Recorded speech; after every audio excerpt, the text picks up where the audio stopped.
Welcome to Disrupting Peace, a show about why peace hasn't worked and how it still could.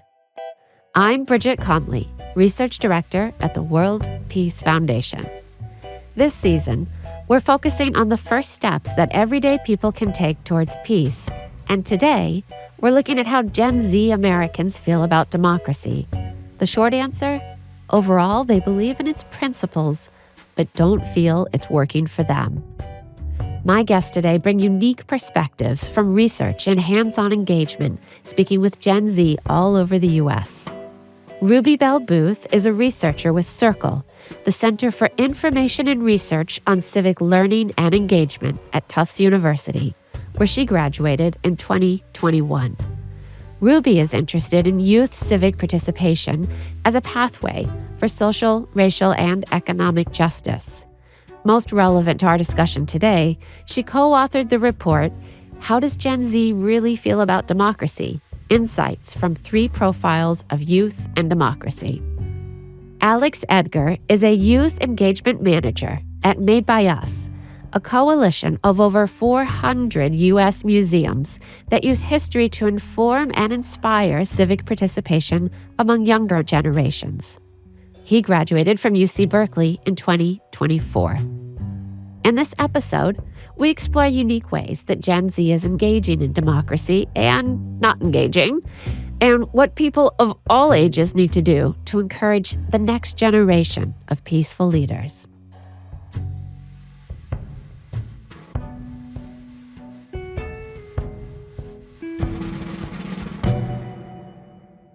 Ruby Bell, Alex, welcome to Disrupting Peace.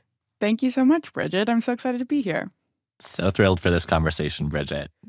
So we are lucky to have 2 people with us who are Gen Z-ers, same generation as my children.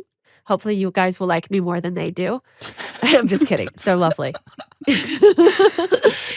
R.I.P.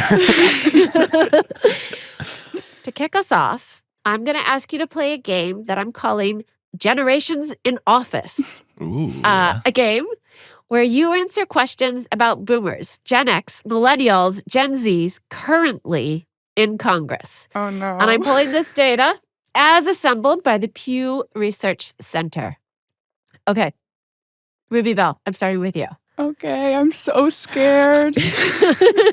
We are in the hot seat right now. Yeah. What generation is currently the largest in the House of Representatives? Boomers.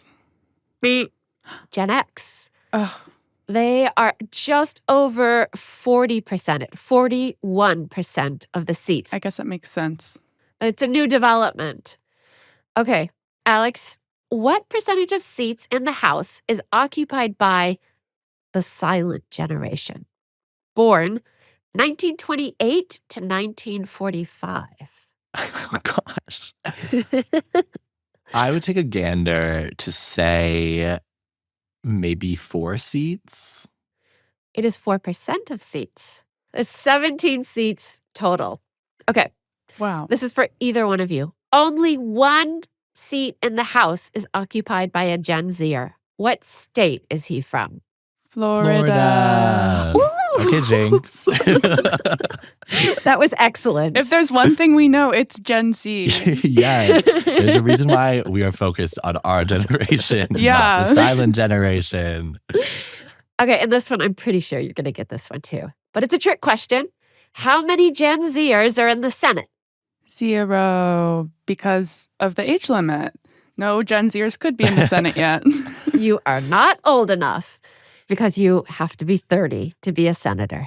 So now that we've reviewed the generational affiliations of Congress, we should start by setting some parameters for what we mean by Gen Z.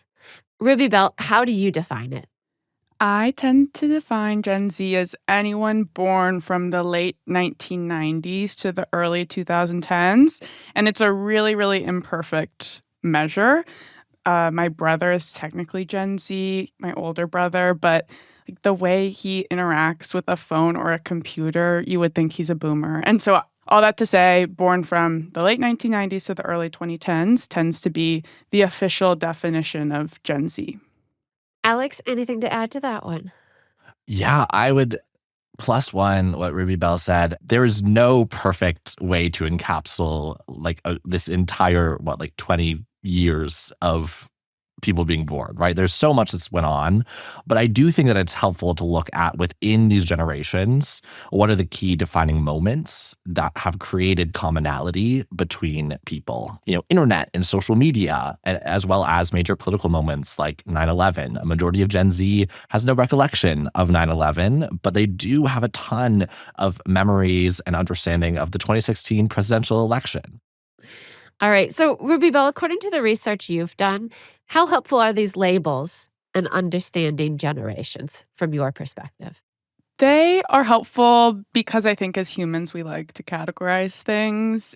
That said, in our research, when we're talking about the youth electorate, we're looking at 18 to 29-year-olds. And for a while, that's been a combination of Gen Z and millennials. There's organizations who get so mad that we're calling anyone over the age of 18 young people. And there's other organizations who count anyone under the age of 50 as a young person. For the two of you, why is it important to understand what youth are doing in their politics? So let's just say arbitrarily we're taking 18 because that's when they start voting. Why is it important for us to pay attention to youth? Alex? Yeah, although younger generations might not have the same level of political representation, we do know that long term that their impact is going to be felt for generations to come. So I think if we are showing young people that their voices are valued at a young age, it's more likely that they're going to believe in the systems that are around us, whether that is politics, whether it's education, or even capitalism more broadly, right? Like we need to show people that their voices matter for especially Gen Z to feel inclined to participate.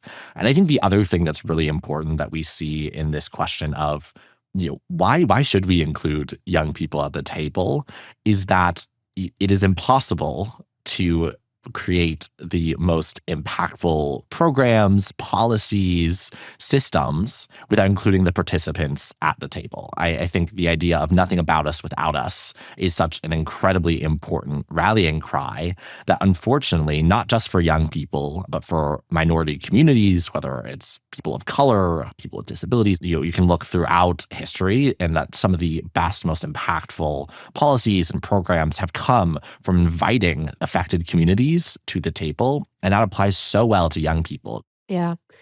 Alex, in your job, you talk with young people all over the country. What issues, particularly political issues, do you consistently hear from peers? I would have to say the biggest thing, whether it is talking to a young person in Alaska or in Puerto Rico and everywhere in between, is less a specific issue like gun control or climate change, but more a dissatisfaction with the status quo. And that I think resonates across party lines because most young people's first political memories were 2016 on. Maybe they saw a little bit of the Obama years and the hope that was present then. Most likely weren't super cognizant of that. So you're looking at an era of increased polarization, and not just polarization, but increased intense conflict across ideological lines, and not just partisan, right? But even within parties, the intense conflict that has been felt. And they have experienced school shootings and the negative impacts of climate change, and 2020 with the COVID-19 pandemic, and doing virtual schooling, and experiencing the Black Lives Matter movement and the reckoning of racial justice that came afterwards, alongside Me Too, and countless other of these pivotal societal moments, and also the backlash that has come from many of these key movements and moments over the past decade. And I think when you're framing young people's political awakening within this decade of change, but also turmoil, I think it has become really clear when you talk to young people that they are just dissatisfied with the way things are going. So I've heard from a lot of conservative young people that they don't feel like their representatives are listening to them because they're far more concerned with the cost of living than they are with a lot of the kind of big political issues that Trump and his administration are putting out there. Meanwhile, a lot of more liberal young people are really concerned about cost of living as well, and also are concerned about the way that the attacks on democracy are going to affect their future, especially folks that are just entering the workforce now and are entering in a time of less funding for research and opportunities for folks who are interested in making social impact a career and a lifestyle for them, whether it's AmeriCorps or working at the National Park Service. These pathways for young people aren't open. So I think it is just this general feeling of discontent and a desire for change, whatever that looks like. And not saying that one party or the other has the answer, but more that they are willing to listen to who is actually going to respond to their needs amidst a incredibly tumultuous period of time. Yeah. So when I was young, back in the prehistoric days, because I will note none of your definitions of youth include 52. Um, there was at least the evening news and sort of your local paper that was locally owned frequently and staffed. And obviously, where you get your information from is really important in how your views are informed and created. Alex, can you talk about like in the current conditions of youth who've got social media, they've got, all the apps and having information thrown at them from lots of different locations. How are views being formed, political views?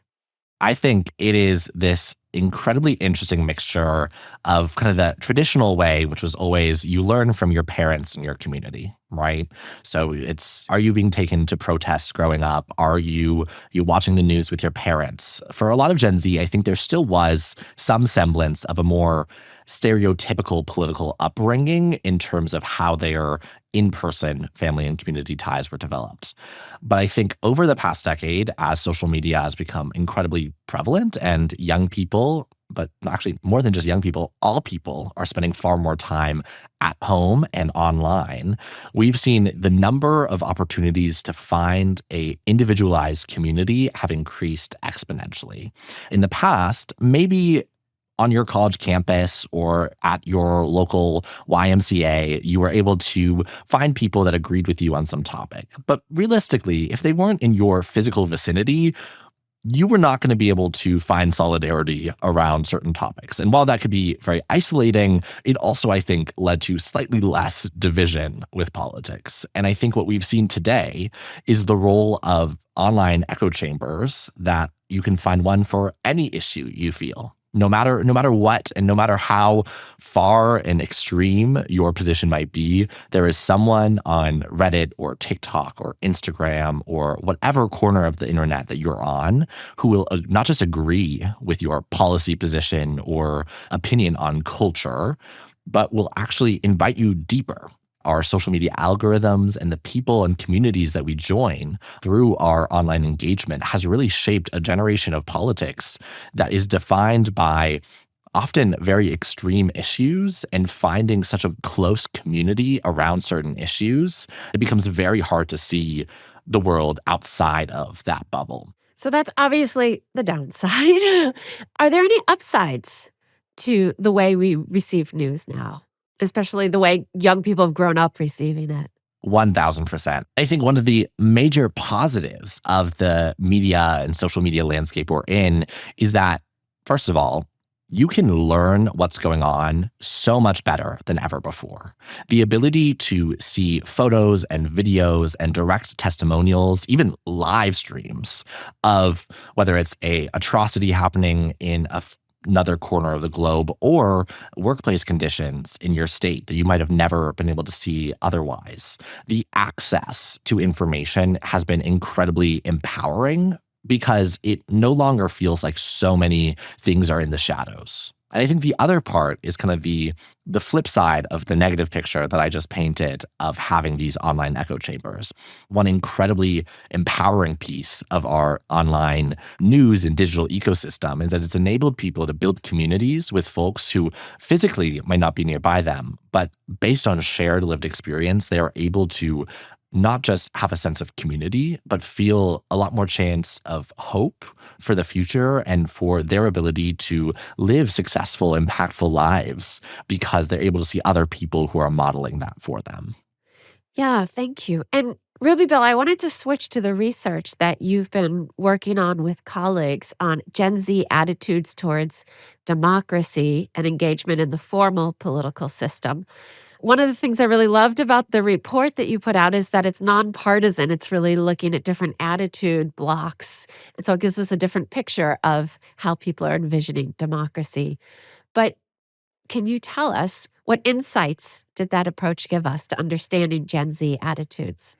Absolutely. I think we've had a sense from our research for a while that young people are pro-democracy. Shocking. Everyone's surprised. They're not looking for autocracy. No, they're not. It's shocking. I think people are really surprised by that finding. But in general, the majority of young people support the basic values and principles of democracy. But they see a gap between those principles and how American democracy is playing out today. And only 36% think that modern democracy can fix today's problems. They're very critical. And I mean that not in like they're always offering critiques, but they're very thoughtful, whether it's when they're choosing a candidate or deciding if they want to vote at all. They're thinking through these things really carefully often. And that's the case with democracy as well. They actually have these valid critiques and they see that it's failing to meet the promises that maybe they learned about in government class. Yeah. And then on top of that, only 16% of young people think that democracy is working well for them, for young people, for their generation. And I think Ruby that Bill, wait, is that 16? 16. Okay. And I think that speaks to what Alex was saying earlier about how vital it is that young voices are included in democracy, because right now, even if they might see democracy as capable of fixing today's problems, even fewer are seeing it as something that's working on behalf of young people. And this isn't even getting into the interesting part of the study. So we've sort of had a sense of all this for a while. Young people are unhappy. They have these high expectations for democracy that aren't being met. And so we wanted to understand this a bit more. So we did some advanced statistical modeling called latent profile analysis. I didn't do it. My brilliant colleague Sarah Suzuki did. But this helped us to go beyond seeing if young people were just, pro-democracy or anti-democracy, and instead helped us to understand patterns and underlying dynamics that were shaping their views. And the outcome of this modeling was 3 distinct profiles or groups of young people that share similar beliefs about democracy. And I think they show the challenge that we're up against in getting young people engaged. Because frankly, this report keeps me up at night. But the first group is the passive appreciation group. They're the majority of young people, about 63%, and they value these basic principles of democracy. They have pretty high trust in institutions. They're feeling pretty good about the state of democracy, but they are pretty disengaged when it comes to civic action.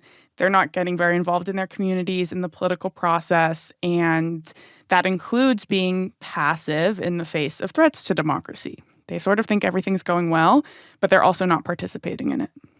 The next group, they're about a third of young people, almost. They're the dismissive detachment group, and they have lower support for these core democratic principles, low levels of trust, and equally low levels of engagement to that first passive appreciation group. They're pretty checked out when it comes to democracy, and they're peering over the edge of authoritarianism, not because they think that's super appealing, but because they have a sort of healthy skepticism towards a system that might feel like it's failing them. And they're not seeing anyone who's advocating for how democracy benefits them. They have low access to opportunities to learn about civic learning and engagement, and they sometimes are struggling more economically, and so they're facing more sort of barriers that they're not seeing democracy solve. This last group... Oh yeah, go ahead.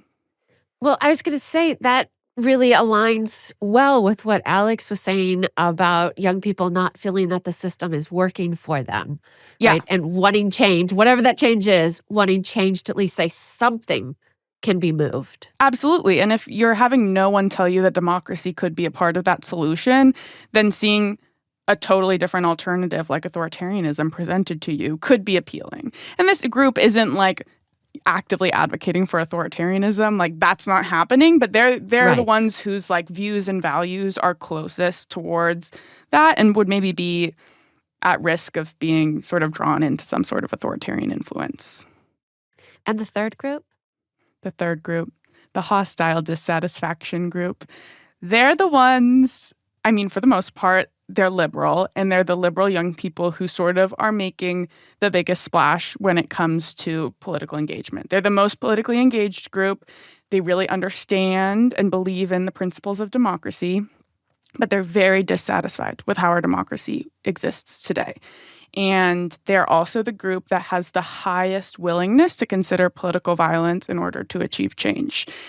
And I really have a lot of sympathy for all of the groups. And I often come to the defense of the hostile dissatisfaction in this way by highlighting that they may be more willing to consider political violence, but they're also the most aware of what's going on. They're the most engaged. And I think part of that might be the fact that they're clued into the fact that we are in the midst of like a decades-long increase in political violence in our country. And I think it could just be an awareness of seeing this is sort of the reality of how things are today. And I think that is sort of what defines this group, is the fact that they have been butting their heads against this system of government trying to create change for much of their political lives. And it's led to severe dissatisfaction. Yeah, and so those are our three groups. And what's really interesting is they actually all voted at similar rates, which is crazy. Huh. The other forms of engagement, there was more variation, but in terms of voting, it was pretty similar. And there was a lot of consistency across demographics. I think that's one of the things that surprised us the most is we expected to see clusters of different demographic groups in certain sections. I think the big narrative is that all the men are authoritarians now. That's not true. It was pretty even by gender and it was even by race. And I think that was a shock to us. And I think the last thing I'll say on this that stands out to me is that each group needs work. There wasn't one group that was our perfect, like, I don't know, like our perfect ideal of engagement with democracy. Every single one of them needs some sort of intervention, whether it's to bring that trust up or to help them get more engaged. And I think that's a really daunting task, but really worthwhile. And I think this research makes me hopeful just that we have it and we have a starting place. And I think there's a lot of opportunity to problem solve from here and to try to come up with some big creative solutions. So I'm going to turn to Alex to help us think about some of those ways to respond. Okay, 'Cause Alex, your work is fix it. Fix democracy now. Go. and then report back later. Snap my fingers. It's done. No, but I think I wanted to ask you, when it comes to engaging Gen Z in activism or political engagement, what have you seen be effective? You're talking to people all over the country. What works? One of the things that we've learned from working with them is that the impact of feeling like their voice matters has a far greater impact on their feelings of patriotism, their feelings of belief in their power as a young person, and their understanding of the importance of working across generations. So often the response to young people is, as we kind of joked about, you're going to change the world. You're our future. And We believe the children are the future. and I always whip that back at the person who says it and say, and what are you going to do to help me? Because none of this can be done by any one person or by any one generation alone. None of this is going to be solved by young people having this one resource or, we're going to change this one thing and it's all going to be so much better, because it needs to be a long-term approach of what can we do to make sure that young people have the resources and engagement that they need. We can tell young people to go vote all day, and we have been. And yet, youth voter turnout has stayed about the same. Civics education has gotten worse, right? Like, we see a lot of the problems are continuing or worsening. But what we haven't done at a large scale is give young people a seat at the table. give young people power to actually impact what's going on in their communities. Youth voice and youth leadership is a game changer. And I think it is a game changer for young people. It's a game changer for institutions because they are more responsive to the needs of their communities. And it's also a game changer for the older adults who are welcoming new perspectives into their spaces because it is a constant learning process. I think the answer, truthfully, is power sharing across generations is the best, most impactful way. So, one question for both of you. We've been asking these questions sort of around the assumption that Gen Z is not engaged in working towards peace or activism and needs to be spurred on. And I also wanted to ask the inverse of that. So, how are Gen Zers, for those who are engaged, how are they working towards peace or engagement in democracy in ways that you think are distinct from other generations? I think one thing that Alex sort of started to highlight that I think is really amazing is young people's ability, frankly, thanks to social media in large part, to create media. That's a space where young people are really taking the reins. And even when institutions aren't giving them a seat at the table, they're finding ways to make their voices heard. And I think it's really important and valuable in helping young people to shape their political and civic identities, whether it's stepping up to teach each other things that they didn't learn in civics class, or to amplify current events, or to make politics funny and fun. Like, I think that's so important. It's so boring. That many members of the silent generation, they're doing nothing to make politics relevant and fun to young people. And I think that is one place where young people are really helping to do this work of making democracy inclusive and fun is through media creation. And I mean, there's a long ways to go, and there's also like not great things that have come out of youth media creation, and there's like problems with that, like there's problems with anything. But I think that young people's presence on social media and the way that they're sort of claiming voice through media creation is really exciting. And the last thing I'll say on this is that I did some research a while ago about young people's criticisms about journalism, sort of going back to what I was saying earlier, like they have nuanced, considered, thoughtful perspectives on what's wrong with journalism. And looking back on that, a lot of the problems that young people had with traditional journalism, they are able to sort of solve through media creation. So one that stands out is they would click on an article and it would be like about the debt ceiling, but it wouldn't tell you what the debt ceiling is. And if you're an 18-year-old or even if you're a 16-year-old trying to learn about what's going on in the country, the news actually isn't providing you with the information you need to understand the news. And I think that young people have done an incredible job of stepping in to fill that void. I'm sure you could look up what is the debt ceiling on TikTok and have like hundreds of clear, concise, entertaining videos explaining what the debt ceiling is. And I think that that's so cool that young people are using this space that social media has provided to really fill the gaps that they saw in our media ecosystem. That's a great answer. Alex, you cannot take that answer. You have to come up with another one. What is another way that your generation is engaging already?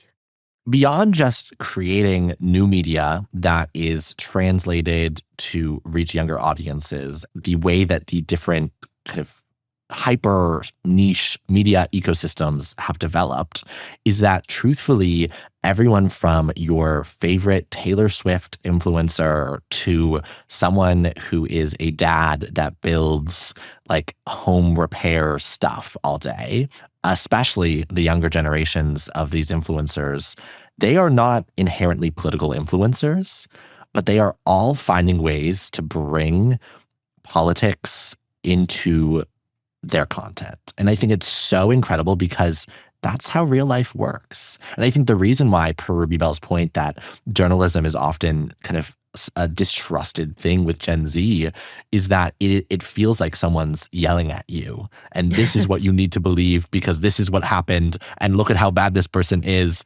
and they've ruined everything and you're going to be poor forever because of it, right? Like that is so often how the news feels to young people. So I think that the benefit of having these like young influencers being the conduits for news and information and activism is that it's so often it's done in a way that makes sense, that connects to what young people are already doing. So maybe these young people are less likely to go to a protest. But if your favorite celebrity's, biggest fan account is saying, "Hey everyone, we're going to sign up for tickets to this event and not show up, and that's going to show, this politician we don't like." And then thousands of people do that action. That's incredible. Influencers have had this massive ripple effect of getting Gen Z to take actions, often from the comfort of their own home, that do make a tangible impact. And that brings me to my actual real point of something different, which is, I think, post-pandemic, one thing we've seen that is so impactful is that young people are really coming together and saying, "Come meet me here." I think that peer-to-peer outreach around we need to take action on this thing and the ability for young people to start developing these really strong in-person communities across partisan identity even that are really focused on, we need safer streets. And I don't care what you believe about abortion because we know that we need safer streets in our hometown because we've lost too many young people to car crashes or to bike accidents, whatever it may be. And I think there's been such a positive increase in let's go from our virtual spaces where we can connect with lots of people and let's turn that into really impactful local community engagement. I feel like there's an elephant in the room that I have to address, or not really an elephant, but I think Alex and I both take that question of what are they doing already and try to think of a very unique, innovative thing. But there's also so many areas in traditional political engagement that look just like how past generations have done it, where young people are totally leading the way. I'm thinking about encouraging others to vote, creating organizations around issues that are important, and doing traditional issue advocacy, like advocating for certain policies. Whether it is the movement around gun control that started after the Parkland shooting to the conservative youth movement that's happening right now, where conservative young people are making politics really appealing and cool for their peers.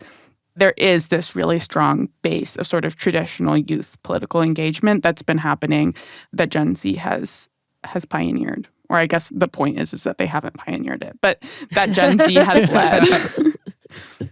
Yeah, and they're getting involved. They're doing it in new ways and in established ways. Yeah. So we're going to end the interview with a question we ask every week in a slightly different way. And it's one we call collective dreaming.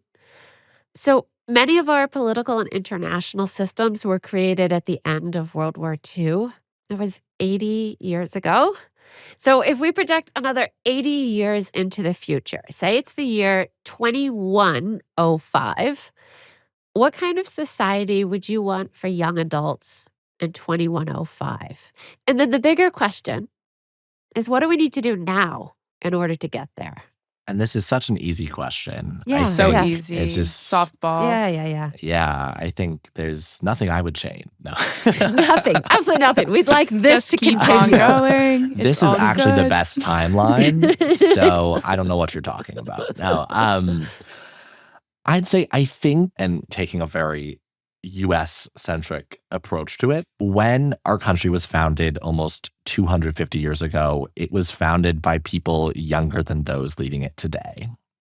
And I think there is a big conversation to be had about young people's role in leading our nation's founding and leading its future. And I think Thomas Jefferson said that the Constitution should be remade every, I think it was 8 years. And obviously we've not done that.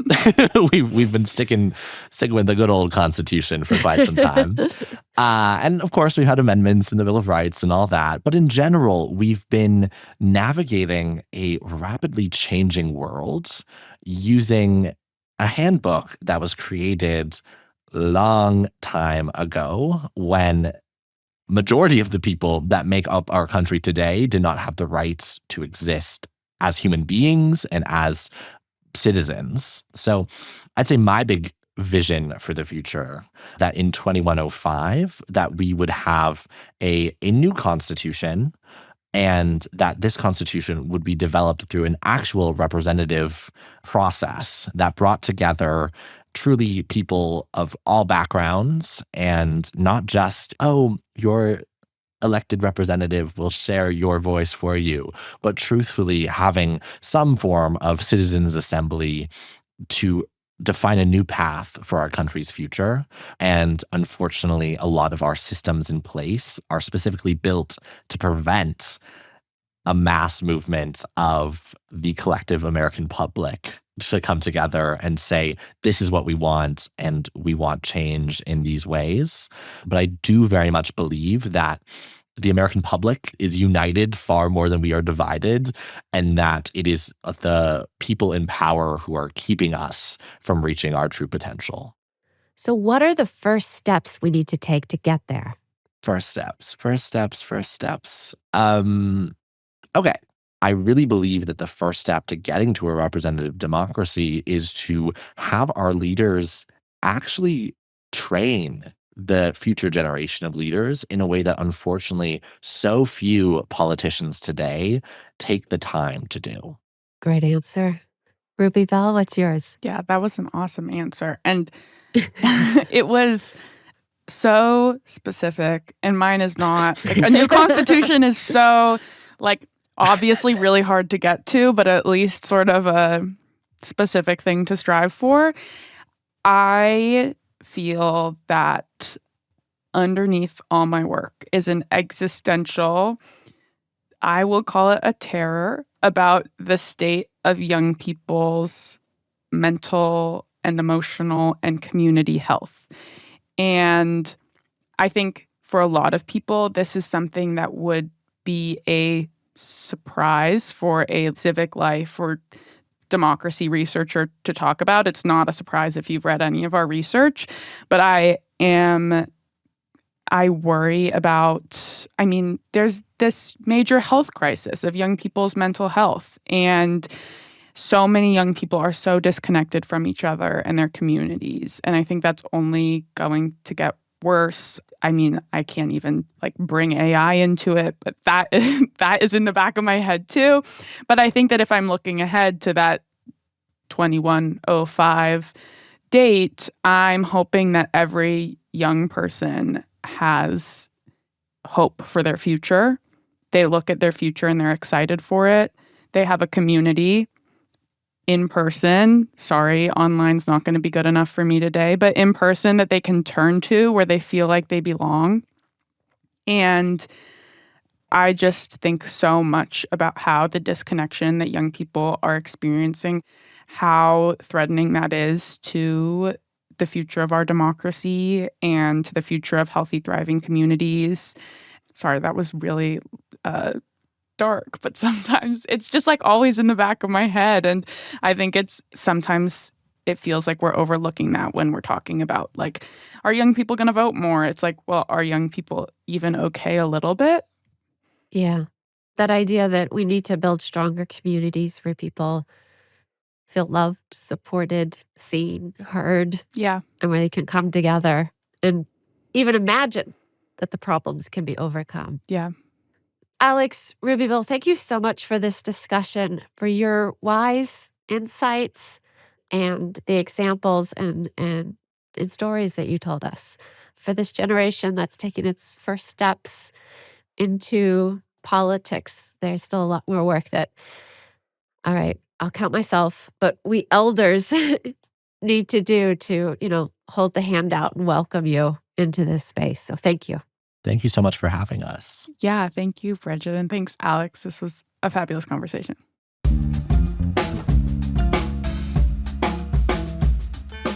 When I started my career in the 1990s, as the Cold War was ending, we were in the era of post-conflict and post-dictator peace building.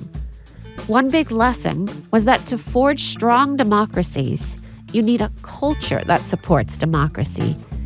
This includes things like holding fair elections, accepting the results of elections, popular engagement in civic life, and leaders who invest in community building. what I heard Ruby Bell and Alex telling us is that we have to be more intentional about inviting young people into a culture of democracy if we want our youngest generation of adults to enjoy a peaceful future. All of my friends, literally all of them, who have Gen Z and younger kids right now, know firsthand that Ruby Bell was right. Our kids are not doing well. Their peaceful future is at risk. And I also heard them, loud and clear, saying that Gen Zs can help lead us all toward that future if we give them a seat at the table.